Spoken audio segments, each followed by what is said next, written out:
Bonjour. Je commence aujourd'hui la traduction et la lecture d'un nouvel article scientifique que j'ai découvert au cours de mes recherches. Le titre de la publication, en français, « La télévision produit plus de fausses reconnaissances de nouvelles que les journaux ». C'est un article qui est paru en 2012 dans la revue Psychologie de la culture et des médias populaires, volume 1, page 167. Vous trouverez de toute façon toutes les références dans la description sous la vidéo. Mise en garde, attention, moi, le traducteur Dr Olivier Dufour, suis spécialisé dans des domaines de recherche différents de ceux en jeu dans le présent article. Outre mes fautes d'étourderie, je ne connais pas le vocabulaire anglais technique propre à ce domaine. Si vous appartenez aux dits domaines et que vous avez des remarques constructives à me signaler, merci de m'envoyer un mail à l'adresse indiquée dans le présent document. Pouvons-nous faire confiance aux médias pour nous aider à distinguer ce qui est réel de ce qui est faux, ce qui est réellement perçu de ce qui est simplement pensé? Certes, les médias ont le potentiel d'être particulièrement efficaces pour aider les téléspectateurs à réaliser les processus réfléchis, énergivores et délibérés associés au suivi efficace de la réalité. Mais les mêmes techniques qui rendent des reportages médiatiques efficaces et convaincants, entre parenthèses narration, images, répétition, fermez la parenthèse, peuvent également conduire à un suivi erroné de la réalité.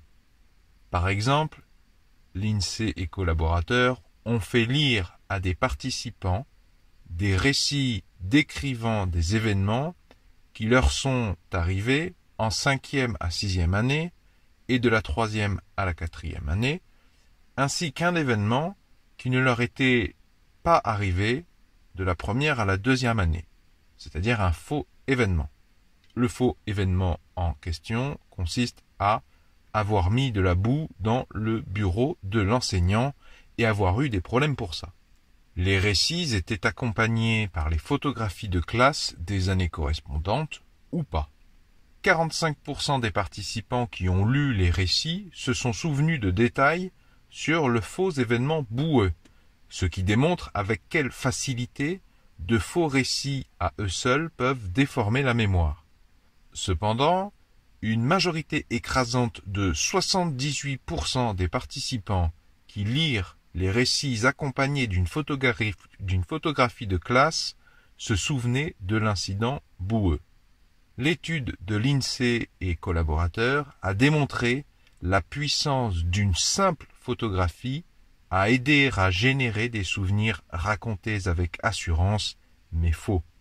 En effet, pour résumer les recherches trouvées, nous savons que les récits, simulations et photographies, que les médias pourraient considérer comme de simples embellissements, fournissent en réalité aux gens le type d'informations qui se traduisent par des erreurs de suivi de la réalité, déformant la façon dont les gens se souviennent de l'histoire, avec un grand H, et de l'actualité des événements mondiaux. Ce que nous ne savons pas, c'est si un format de média rend les erreurs de suivi de la réalité plus susceptibles de se produire qu'un autre. Cette question était au centre de la présente étude. Photographie dans les médias. La recherche s'intéressant aux souvenirs que les gens se font du contenu des articles de presse montre avec quelle facilité les médias peuvent créer entre nous une histoire partagée mais déformée. Par exemple, 30 ont démontré les conséquences de la diffusion d'images trafiquées dans les journaux, entre parenthèses, ce que plusieurs grands journaux ont été accusés de faire, par exemple 19. Alors, j'ouvre un crochet, c'est la note personnelle du traducteur. Quand je cite un numéro, par exemple, quand j'ai dit, par exemple, 30 ont démontré, 30, le chiffre 30, le nombre 30, pour être plus exact, désigne la référence, la source scientifique que vous trouverez dans la partie bibliographie du script qui se trouve dans la description sous la vidéo. Ça désigne généralement une équipe, ou plutôt un travail, des résultats produits en équipe publiés sous la forme d'un article scientifique. Je reprends la lecture, fin des crochets. Saatchi et ses collègues ont montré à des participants des photos originales ou trafiquées de manifestations célèbres. dans le cas de la place Tiananmen, transformer un acte de défiance solitaire en un acte de défiance dont une foule était témoin. Ils ont constaté que les personnes qui avaient vu les photos trafiquées se rappelaient à tort que les événements impliquaient davantage de personnes. Elles ont aussi évalué les événements comme étant plus négatifs et ont signalé plus de blessures, de blessés et de dommages matériels que ceux qui ont vu les photos non modifiées. Loin d'être de simples manquements éthiques, ces images trafiquées peuvent clairement avoir des conséquences sur la mémoire. En effet, d'autres recherches montrent que même des photos authentiques et banales de journaux peuvent déformer la mémoire d'événements mondiaux. 12 ont constaté que la photographie que les gens ont vue à côté d'un article de journal influait sur le fait qu'ils prétendraient plus tard, à tort, avoir lu des déclarations particulières. Des gens ont entendu parler de la destruction d'un village mexicain par un ouragan et ont été invités à placer une photographie d'une rue de la ville dans l'article. La photographie avait été prise soit avant le passage de l'ouragan, entre parenthèses, et représentait donc une rue de la ville parfaitement ordinaire, soit après, entre parenthèses, et représentait ainsi l'étendue de la destruction, fin de parenthèse. Bien que les dommages matériels et les pannes de courant aient été abordés dans l'article, il n'y avait aucune mention de la mort ou des blessures de quiconque. Plus tard, cependant, les personnes qui avaient vu la photo de la ville après le passage de l'ouragan étaient plus susceptibles de rapporter faussement avoir lu des déclarations sur des morts et des blessures que les participants qui avaient vu une photo de la ville avant que l'ouragan ne frappe. Dans le format visuel, entre parenthèses télévisé, 33 ont présenté à des participants une série de titres d'actualité en succession rapide sur un écran de télévision. Ils ont demandé aux participants d'indiquer, en quelques secondes, s'ils se souvenaient de l'événement décrit dans le titre. Lorsque ces titres apparaissaient à côté d'une photo marginalement liée, qui ne représentait même pas l'événement décrit dans le titre, les gens étaient plus susceptibles de prétendre qu'ils se souvenaient avoir appris l'événement. En d'autres termes, les photos aidaient les gens à se souvenir d'événements réels, mais certains des gros titres décrivaient des événements complètement faux et le même schéma est apparu.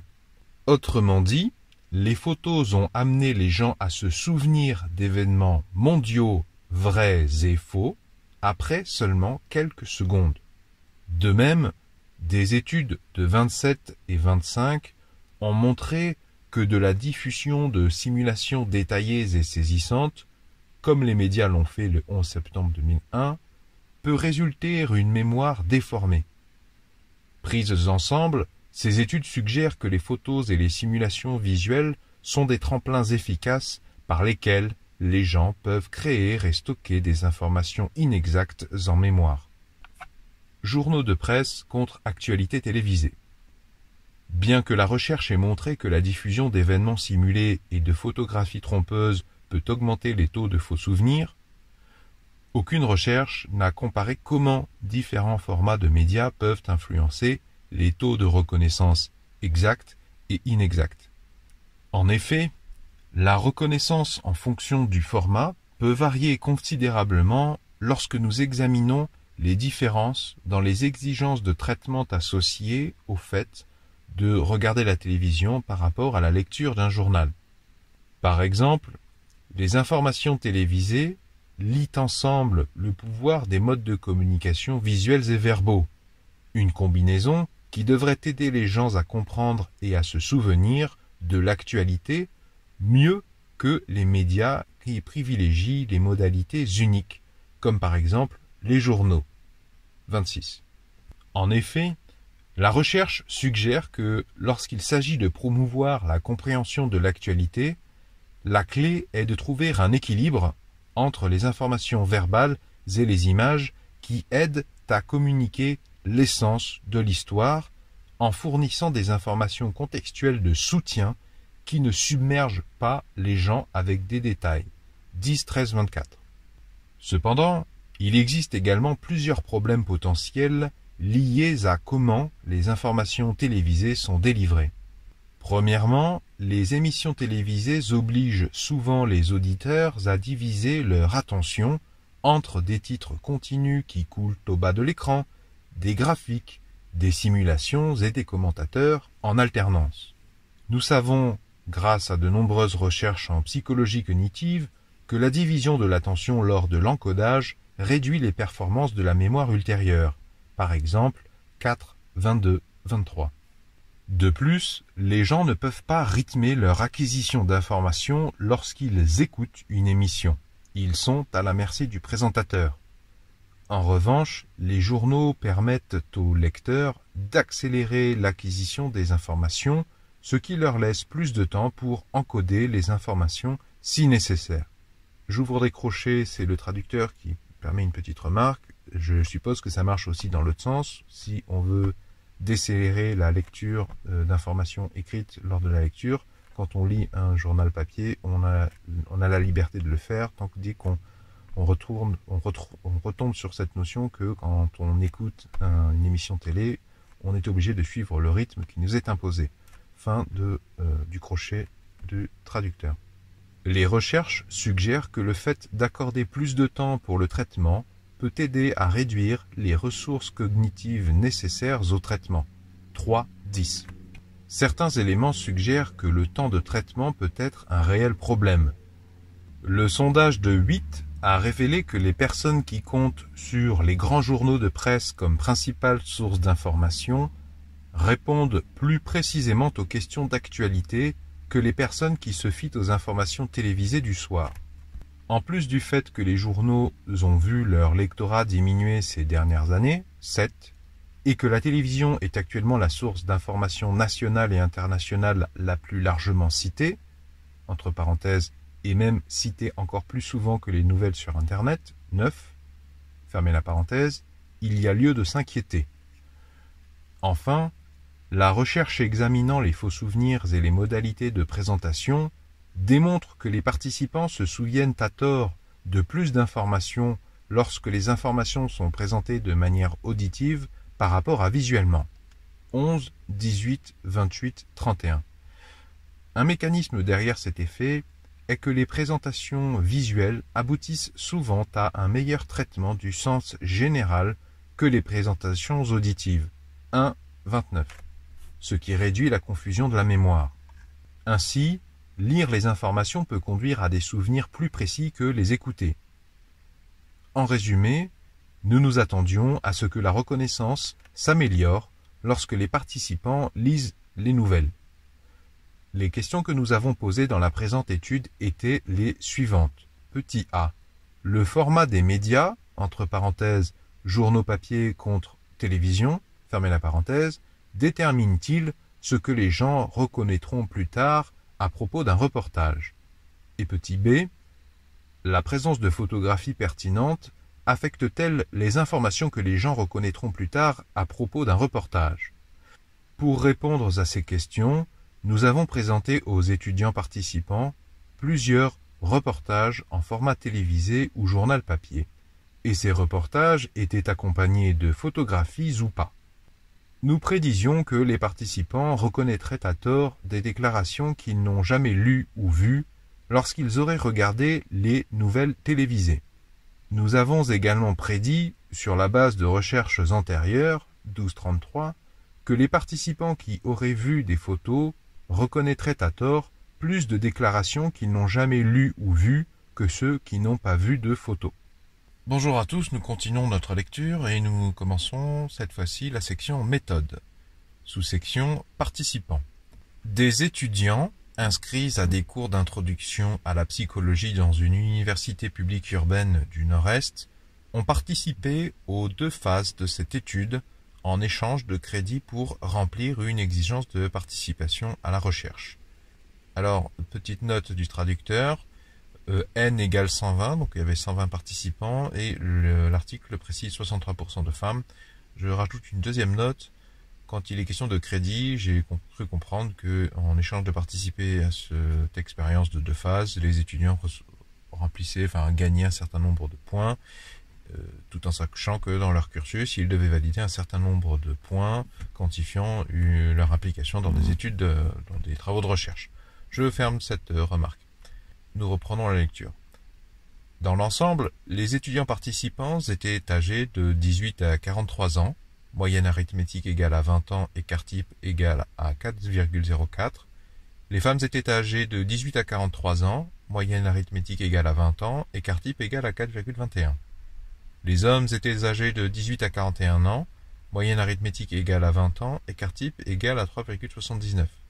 L'échantillon était racialement diversifié, 13% de blancs non hispaniques, 43% de noirs non hispaniques, 19% d'hispaniques, 13% d'asiatiques et 5% identifiés comme autres. Tous ont fourni un consentement éclairé. 87% des étudiants participants ont déclaré être attentifs aux actualités. Nous avons demandé aux participants ayant indiqué qu'ils prêtaient attention aux actualités de sélectionner leurs formats de médias les plus courants pour recevoir les nouvelles. On a demandé aux participants de sélectionner toutes leurs sources d'actualité. Par conséquent, les totaux diffèrent des 100%. 60% de l'échantillon a cité les journaux comme source principale, les journaux de presse. En général, dans la présente lecture, quand je dis journaux, c'est journaux de presse. 82% ont cité la télévision, 66% ont cité des sources Internet, 25% ont cité la radio et 13% ont cité des magazines. J'ouvre un crochet du traducteur. Alors, effectivement, si on additionne ces valeurs, on obtient largement les 100%. Donc, la remarque des auteurs sur les totaux qui sont supérieurs à 100%, il ne faut pas s'en alerter, c'était parce qu'effectivement, ils n'ont pas demandé à chaque participant quel était son canal, son format privilégié. Ils ont demandé à chaque participant quelles étaient toutes ces sources de réception, tous ces canaux par lesquels ils recevaient les nouvelles concernant l'actualité. On aurait eu à la limite 100% si chacun avait donné son canal préféré, son format préféré. Donc c'est normal qu'on ait bien plus que 100%. Fin de remarque du traducteur. Les sources médiatiques ne différaient pas selon les conditions. Qui de 3,n égale à 120 égale à 2,40, valeur P égale à 0,49. Alors, petite remarque du traducteur. Je ne suis pas un spécialiste et je ne maîtrise pas bien le test du qui 2. Je ne sais pas à quoi correspond le 3. Est-ce que c'est une sorte de degré de liberté? S'il y en a qui peuvent se manifester dans les commentaires, s'ils se sentent d'expliquer, s'ils maîtrisent bien le sujet, je les invite à aller lire l'article source. S'ils peuvent m'expliquer, j'apprécierais. Fin de remarque du traducteur. Nouvelle sous-section, conception et stratégie d'analyse des données. Nous avons utilisé une conception par groupes indépendants de 2 x 2. Le premier 2, c'est la catégorie médias, TV ou journal de presse. Et le deuxième 2, dans 2 x 2, c'est photo ou pas de photo.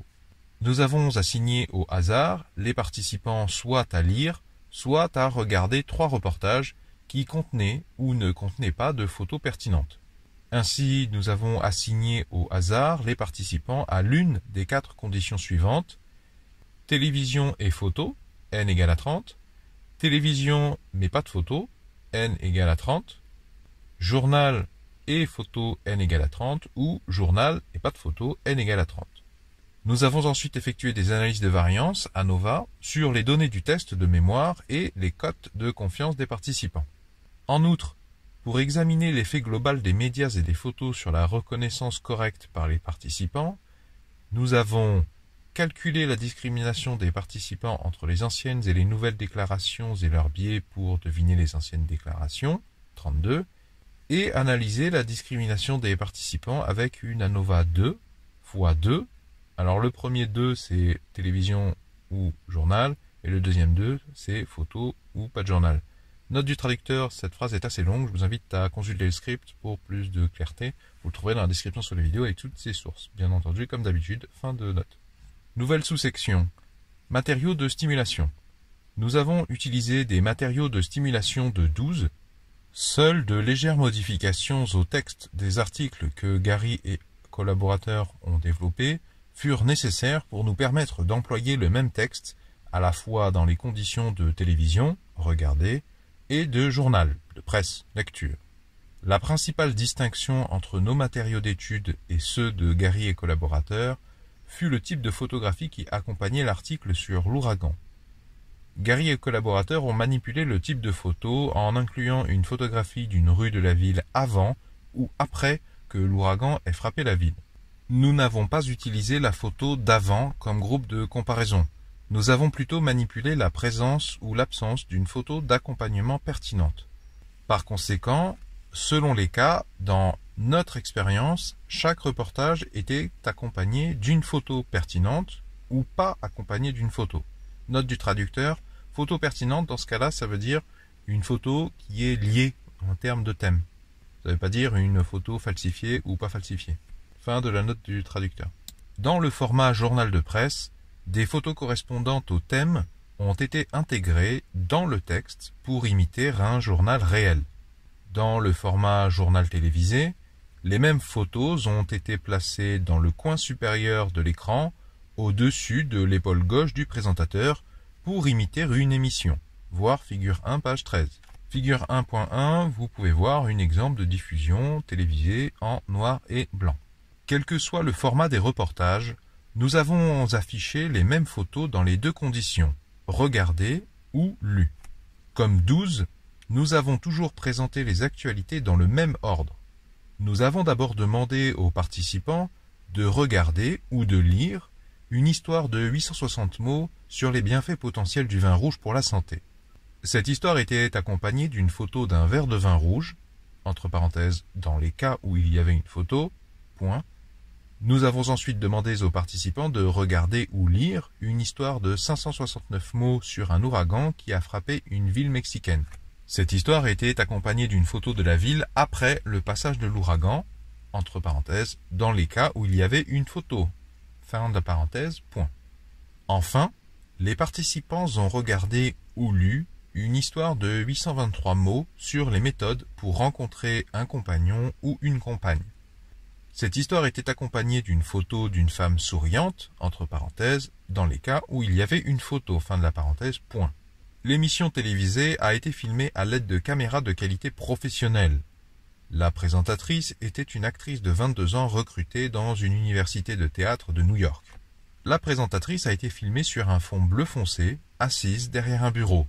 Il n'y avait pas d'autres accessoires d'accompagnement en dehors de la photographie pertinente, entre parenthèses, dans les cas où il y avait une photo. Fin de la parenthèse, point. Un logiciel de téléprompteur, comme ceux utilisés dans les salles de rédaction pour afficher le texte au présentateur, a été utilisé pour permettre à l'actrice de lire le texte plutôt que de le mémoriser. L'utilisation d'un logiciel de téléprompteur a également permis à l'actrice de ne pas parler à une vitesse de lecture plus rapide que la moyenne. En effet, l'actrice avait pour consigne de parler à un rythme normal. Les diffusions duraient en moyenne 4 minutes 47 secondes. Nous n'avons pas égalisé les temps alloués à la lecture avec les temps alloués à la diffusion, parce que les temps de lecture diffèrent légèrement d'une personne à l'autre, et nous voulions donner à chaque personne amplement le temps de terminer chaque article, sans pour autant permettre au lecteur rapide de revoir le matériel une deuxième fois. Ainsi, tous les participants ont été invités à lire l'article une fois et à indiquer à l'expérimentateur quand il ou elle avait terminé. Sous-section procédure. Il y a eu 2 séances espacées de 48 heures. Paragraphe session 1. Après avoir rempli un court questionnaire démographique, nous avons dit aux patients que le but de l'étude était d'évaluer ce qui rend les actualités intéressantes. Nous avons ensuite demandé aux participants de lire ou de regarder 3 reportages publiés avec ou sans photo. Immédiatement après la conclusion de chaque reportage, nous avons donné aux participants 10 minutes pour résumer le reportage et écrire 3 détails qu'ils trouvaient captivants avant que le prochain article ne soit présenté. Les 3 reportages étaient toujours présentés dans le même ordre. Après le dernier reportage, nous avons remercié les participants pour leur participation et leur avons rappelé de revenir pour la deuxième session 48 heures plus tard. Les résumés et détails écrits par les participants furent analysés afin d'examiner si les participants étaient susceptibles d'embellir les informations d'actualité immédiatement. Seuls 4 des 120 participants ont inclus des informations erronées dans leurs déclarations écrites. 2 de ces participants avaient visualisé l'information, les 2 autres l'avaient lue. Par conséquent, les analyses des déclarations écrites pour la mise en évidence d'embellissements immédiats furent intenables. Paragraphe session 2. Lorsque les participants arrivèrent au laboratoire, nous leur avons expliqué que nous étions en réalité intéressés par leurs souvenirs des 3 reportages qu'ils avaient regardés ou lus lors de la session précédente. Nous avons demandé aux participants de repenser aux reportages et leur avons ensuite fait un test de mémoire sur 30 déclarations. Nous avons demandé aux participants, petit a, d'évaluer si la déclaration provenait de l'un des reportages auxquels ils avaient été exposés au cours de l'étude il y a 2 jours. Oui ou non. Et petit b, d'évaluer à quel point ils étaient certains d'avoir lu ou entendu cette déclaration. L'échelle allait de 1, qui veut dire pas du tout confiant, à 5, qui veut dire complètement confiant. Il y avait 3 types de déclarations, anciennes, nouvelles et l'heure. Les anciennes déclarations, n égale 9, 3 pour chaque article, ont été extraites des reportages. Les nouvelles déclarations, n égale 9, 3 déclarations sur les lits à eau, sur Lance Armstrong et sur l'aspirine, n'étaient liées à aucun reportage. Les leurs, n égale 12, 4 pour chaque article, étaient liés thématiquement parlant, mais ne provenaient pas d'un reportage. Par exemple, l'un des leurs de l'histoire du vin prétendait que, je cite, « La bière contient de la vitamine B6, ce qui, d'après les recherches en laboratoire, pourrait être efficace pour combattre certains types de tumeurs. » Fin de citation, point. Bien que cette déclaration n'ait pas été mentionnée dans le reportage, la déclaration était liée aux avantages potentiels de la consommation d'alcool. Lors du test de mémoire, nous avons mélangé au hasard tous les types de déclarations, anciennes, nouvelles et l'heure, de tous les reportages, vin, ouragan, romance. Enfin, nous avons remercié les participants pour leur participation et les avons soigneusement débriefés. Lors du prochain épisode, nous attaquerons la lecture de la section des résultats. Bonjour, nous reprenons à présent notre lecture de l'article en cours de traduction et nous attaquons le chapitre des résultats. Rappelons que l'objectif principal de notre étude était d'examiner si le format des médias, journaux de presse versus la télévision, détermine les informations d'actualité que les participants reconnaîtront plus tard. En outre, nous avons examiné si la présence de photos pertinentes affecte quelles informations les participants reconnaîtront dans un reportage. Pour répondre à nos questions, nous avons d'abord examiné la reconnaissance par les participants de ce qu'ils avaient vu ou pas vu dans les reportages en fonction du format de l'information et de la présence de photographies. Enfin, nous avons examiné la fausse reconnaissance des déclarations de l'heure en fonction du format des informations et de la présence de graphiques photographiques pertinents. Nous entrons dans le sous-chapitre Anciennes et nouvelles déclarations et nous attaquons le sous-chapitre Reconnaissance. Dans l'ensemble, les participants ont correctement reconnu 84,8% de toutes les anciennes déclarations des 3 reportages. Nous avons effectué une ANOVA 2 x 2. Alors le premier 2 c'est le média télé versus journal de presse et le deuxième 2 c'est photo pas de photo. Nous avons effectué une ANOVA 2 x 2 pour comparer l'exactitude des déclarations des participants. J'ouvre une parenthèse en tant que traducteur. Il est à présent nécessaire que vous vous penchiez sur les résultats présentés dans le tableau 1. Je ne vais pas vous le lire parce que ça n'a aucun intérêt, sinon vous dégoûtez que je vous lise les informations contenues dans ce tableau. Petite note, il est surprenant qu'il n'y ait qu'un seul tableau dans cet article et que ce soit uniquement les performances de reconnaissance. Il n'y a pas le tableau qui concerne les intervalles de confiance, les cotes de confiance sur les réponses. Je ne sais pas à quoi c'est dû. Fin de parenthèse du traducteur. Comme le montre le tableau, les participants ont eu tendance à reconnaître correctement les anciennes déclarations plus souvent lorsqu'ils avaient lu les reportages que lorsqu'ils les avaient vus. F1 116 égale 3,43, P égale 0,07, N indice P au carré égale 0,03. La précision ne variait pas en fonction des photos ou de l'interaction de ces variables. Fs inférieur à 1. Les participants ont également correctement rejeté 94,8% de toutes les nouvelles déclarations. Comme le montre le tableau, les participants ont eu tendance à rejeter correctement les nouvelles déclarations plus souvent lorsqu'ils avaient lu les reportages que lorsqu'ils les avaient vus. F1 116 égale 3,07, P égale 0,08, N indice P au carré égale 0,03. Les taux de précision ne différaient pas pour les photos ou l'interaction photo fois média, Fs inférieur à 1. Sous-chapitre confiance. Les participants ont déclaré une grande confiance dans leurs décisions de reconnaissance pour les anciennes et les nouvelles déclarations. Pour les anciennes déclarations, la moyenne arithmétique est égale à 4,37 et l'écart type 0,46 et les nouvelles déclarations 4,34 de moyenne arithmétique sur 5, je rappelle, avec un écart type de 0,78. La confiance dans les décisions de reconnaissance pour les anciennes déclarations variait selon la condition médiatique. Les participants qui ont lu les reportages ont déclaré une plus grande confiance dans leurs décisions que les participants qui ont regardé les reportages. En tant que traducteur, j'ouvre une parenthèse. Je vous laisse aller lire le script au format PDF en français que je vous mets dans la description puisqu'il contient les informations des résultats de moyenne arithmétique, les bornes des intervalles de confiance à 95%. Je me dispense de les lire parce que ça rend la lecture très confuse. Je ferme à présent cette parenthèse du traducteur. De plus, les participants qui n'ont pas vu de photos accompagnant les reportages ont déclaré une plus grande confiance dans leurs décisions que les participants qui ont vu des photos. Il n'y avait pas d'interaction photo fois média pour ce qui est de la confiance, F inférieur à 1. La confiance dans les décisions concernant les nouvelles déclarations n'a pas été affectée par les photos, les médias ou l'interaction de ces variables, Fs inférieur à 1. Sous-chapitre l'heure, sous-chapitre reconnaissance. Une ANOVA 2 par 2, le premier 2, encore une fois, c'est télévision versus journal de presse, et le deuxième 2, c'est photo ou pas de photo.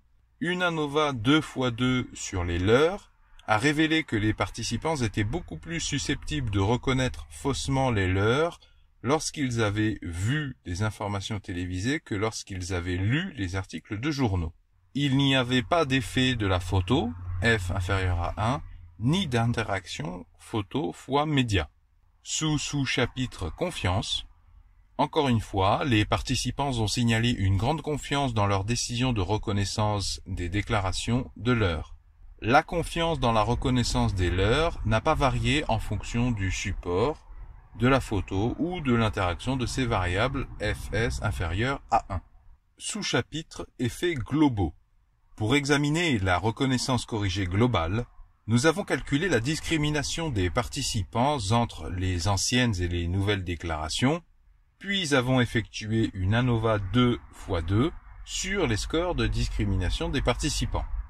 Les participants qui ont lu les reportages avaient des scores de discrimination plus élevés que les participants qui ont regardé les reportages. Ainsi, les participants qui ont lu les reportages étaient significativement plus précis pour déterminer ce qu'ils avaient lu et ce qu'ils n'avaient pas lu que les participants qui ont vu les reportages. Les taux de discrimination ne différaient pas pour les photos, F inférieur à 1, ou pour l'interaction photo fois média. Nous avons également examiné le biais des participants pour déterminer si le type de média ou la présence de photos ou l'interaction de ces variables influençait la propension des participants à dire qu'ils reconnaissaient une déclaration. Ce n'était pas le cas, Fs inférieur à 1. Nous avons également effectué une ANOVA à mesure répétée pour comparer directement les codes de confiance des participants pour les déclarations anciennes, nouvelles et leurres. Le test de Moschle a indiqué que l'hypothèse de sphéricité n'avait pas été violée. Les cotes de confiance des participants différaient en fonction du type de déclaration. Des comparaisons a posteriori utilisant le test de Tukey ont indiqué que les cotes de confiance des participants étaient significativement moindres pour les déclarations leur que pour les anciennes déclarations ou les nouvelles déclarations. Les cotes de confiance entre les anciennes et les nouvelles déclarations ne différaient pas. Nous avons également analysé les cotes de confiance des participants pour toutes les réponses exactes et inexactes en fonction de nos manipulations. Une ANOVA 2x2x2 à mesure répétée a révélé que les participants rapportaient une plus grande confiance lorsqu'ils répondaient correctement à une question que lorsqu'ils répondaient incorrectement à une question. J'ai dit ANOVA 2x2x2. Le premier 2, c'est le média, télé versus journal de presse. Le deuxième 2, comme d'habitude, c'est photo, pas de photo. Et le troisième 2, c'est le type de réponse, correct versus incorrect. La confiance dans la reconnaissance n'a pas varié en fonction du média, de la photo ou de l'interaction de ces variables. Nous attaquerons la lecture de la discussion dans l'épisode suivant. J'en profite pour remercier les docteurs Florence Hérisson et Xavier Mariot pour leur aide dans la traduction français vers anglais.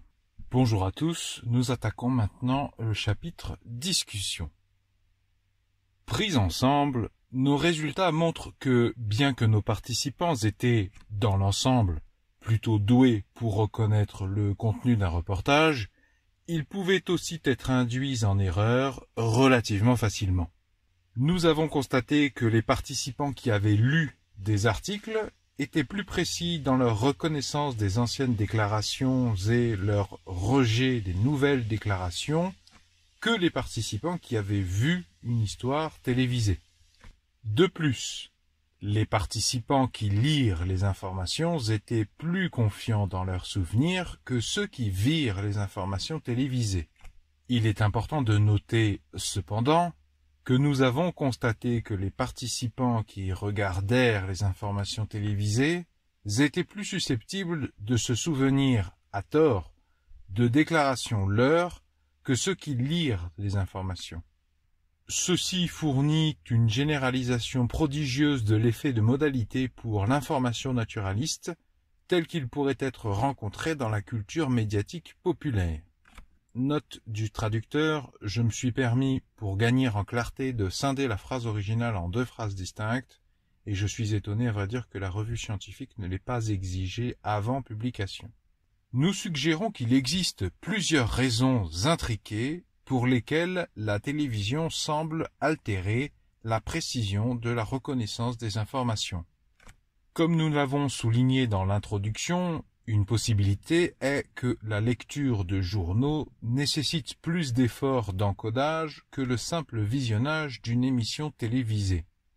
Autrement dit, la lecture peut simplement exiger davantage de processus réfléchis, laborieux et délibérés associés à une surveillance efficace de la réalité.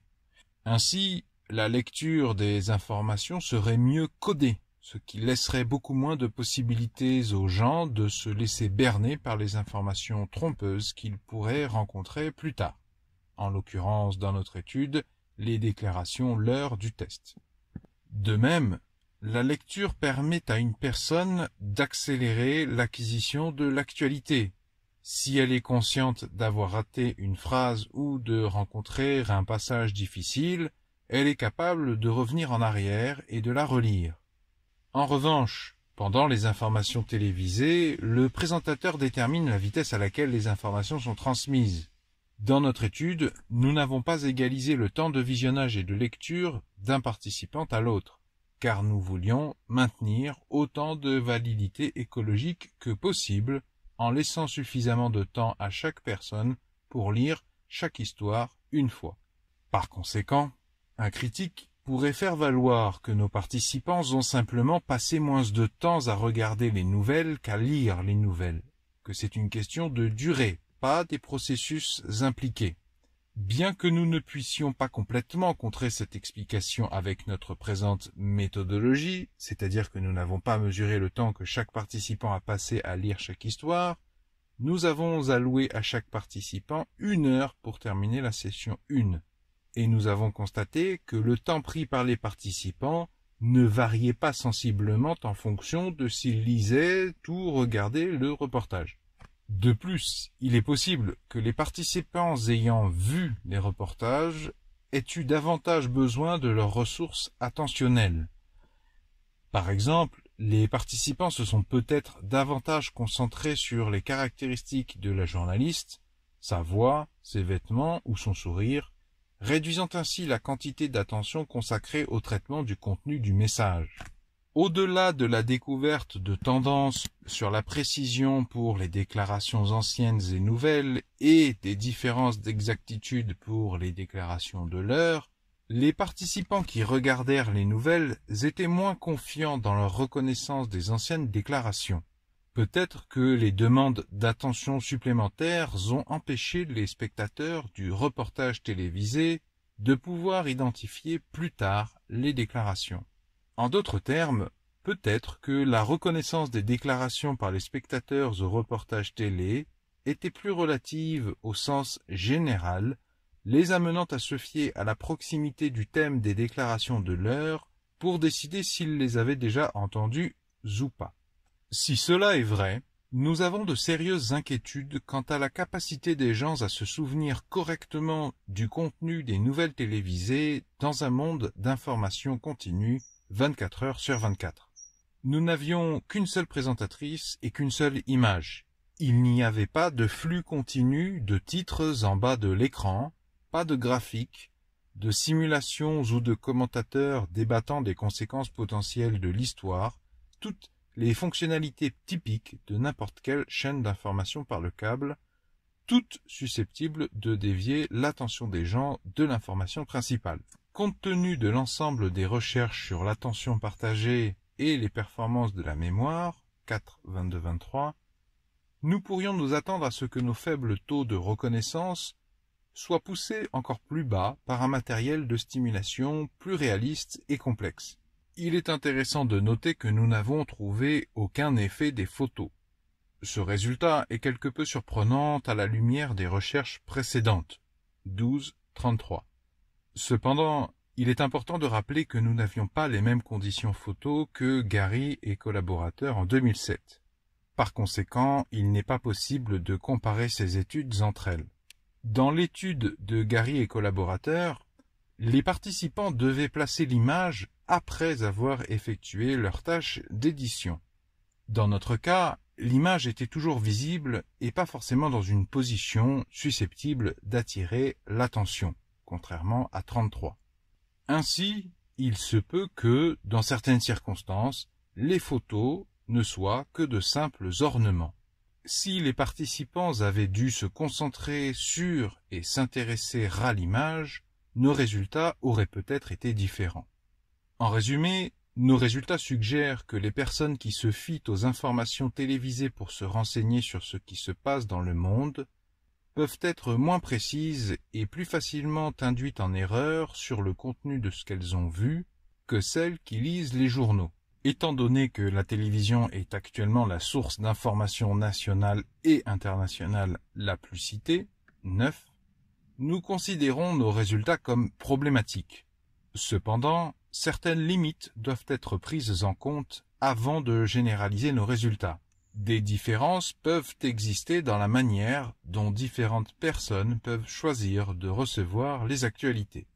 Par exemple, des différences peuvent exister entre les personnes ayant poursuivi leurs études jusqu'au niveau universitaire et celles ne l'ayant pas fait, ou entre différents échantillons d'âge.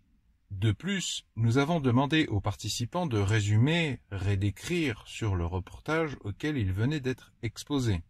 Écrire sur l'actualité peut induire un traitement artificiel de l'information et peut avoir influencé nos résultats. Des recherches futures devraient examiner comment des simulations de reportages plus réalistes, avec des titres de diffusion en continu, des graphiques avancés, des simulations et de multiples commentateurs, affectent la reconnaissance de la mémoire. Merci de votre attention. J'ai fait cet effort de traduction et de lecture parce que ça m'intéresse beaucoup. mais aussi pour diffuser la connaissance scientifique au travers des différentes sociétés francophones partout dans le monde. Et j'encourage les francophones qui parlent une autre langue, même d'un tout petit pays sous-développé, à en faire autant, à traduire dans leur langue. Et le but aussi, c'est de faire connaître le travail de ces chercheurs. Si vous voulez soutenir ma démarche, si vous voulez inciter les algorithmes à recommander cette lecture, à diffuser encore toujours mieux cette connaissance scientifique, est-ce que vous pouvez mettre un pouce vers le haut, s'il vous plaît? Est-ce que vous pouvez mettre un j'aime? Je compte faire d'autres traductions, même si je ne fais pas que ça. Donc si ça vous intéresse, je vous invite à vous abonner à cette chaîne YouTube. Vont s'afficher à l'écran un rond et un rectangle. Le rond, vous cliquez dessus, ça vous abonne gratuitement à cette chaîne YouTube. Et le rectangle, c'est la playlist des articles scientifiques que j'ai traduits et que j'ai lus sur cette chaîne YouTube. Je suis également présent sur Twitter et Facebook.